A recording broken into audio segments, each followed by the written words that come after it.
All right, let's dive into some seriously powerful AI hacks made specifically for creative people. If you're looking to get a real edge in your work, you are absolutely in the right place. Let's get into it.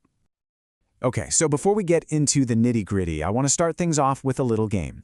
Something to kind of challenge what you think you know about AI and creativity. So here's how it's going to work. In just a second, you're going to see two images right next to each other. Your job is super simple. Just figure out which one you think was made by an AI. Okay, here we go. Two really beautiful product shots. So, what's your gut feeling? Is it the one on the left with the red roses, or is it the one on the right with the pink chrysanthemums?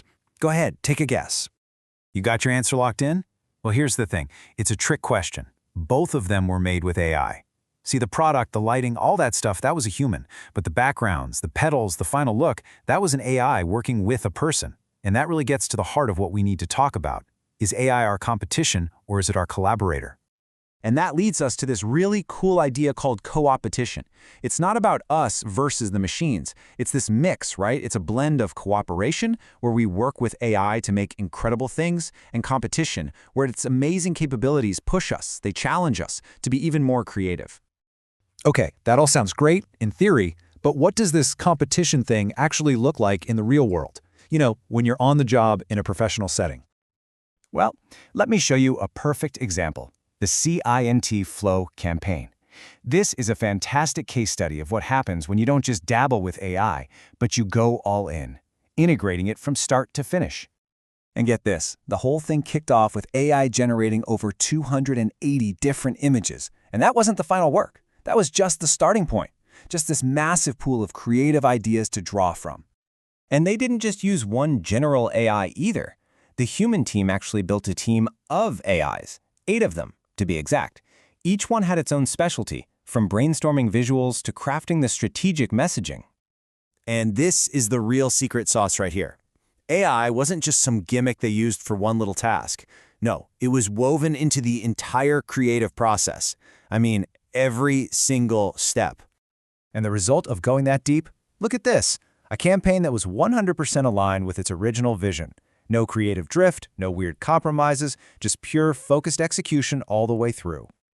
So we've seen what's possible, right? The big question now is, how do you get these kinds of results? Well, that all starts with what we call prompt engineering. This is going to be your new creative toolkit. We're going to walk through 4 foundational techniques. And trust me, if you get these down, you will completely level up your ability to turn AI from just a generator into a true creative partner. But before we get all technical, let's start with a really simple and kind of delicious analogy to make sure we've got the basics down. Seriously, think about it like this. Writing a good prompt is exactly like ordering a pizza. If you just call up and say, "I want a pizza," who knows what you're going to get? But the more specific you are, thin crust, extra pepperoni, light on the sauce, the better your pizza will be. It's the exact same idea. So a great prompt is basically the perfect pizza order for your AI. You tell it its role, act like a world-famous photographer. You give it an objective, capture a dramatic sunset. You define the output, the styles, even the technical settings. Specificity is absolutely everything. Okay, but what about the more complicated stuff, right? For that, you need to use a technique called chain of thoughts. This is where you literally tell the AI to think step by step. It forces it to slow down, break down the problem, and show its work. And the results are so much more logical. And if you want to go even further, there's tree of thoughts. This is the next level up. Instead of just one path, you're telling the AI to brainstorm multiple different approaches at the same time, evaluate them, and then pick the best one, just like a real creative team would do. So, let's just pull all that together for a second. You've got this entire creative toolkit now. You can start simple with no-shot prompts, or guide the AI with examples using few-shot, and then you can scale all the way up to these powerful reasoning methods we just talked about, the step-by-step chain of thought and the branching tree of thoughts. You know, mastering these tools, it's about more than just getting better pictures or text out of an AI. It's about a fundamental shift in how we approach creativity itself. It's really exciting. Because creating is so different than just generating. Anyone can hit a button and generate something. But to create, that takes intention. It takes a point of view.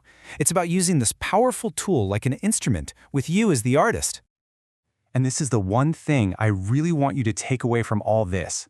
This technology is not here to make you obsolete. It's here to amplify you. It takes care of the grunt work so you can focus on the big ideas, the strategy, the soul of the work. So I'm going to leave you with a challenge. What if you used these hacks to get so good at this new instrument that you could create things so original, so nuanced, so uniquely you that no one would ever guess an AI was involved? What would you create then?